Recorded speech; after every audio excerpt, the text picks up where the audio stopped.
In this video, we will show you how to create a butterfly chart in Qlik Cloud using a bar chart. To get started, drag a bar chart onto the sheet from the visualization panel. Next, we need to define the category for our comparison.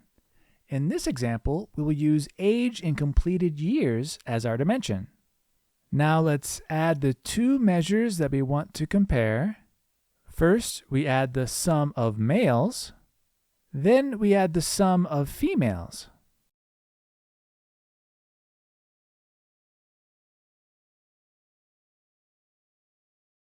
To ensure the chart appears as a butterfly chart, we need to adjust the layout.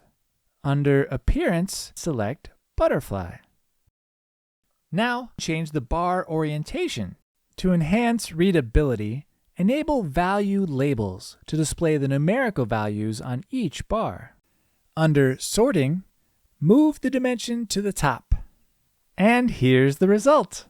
You have successfully created a butterfly chart in Qlik Cloud, allowing for an easy comparison between males and females across different age groups.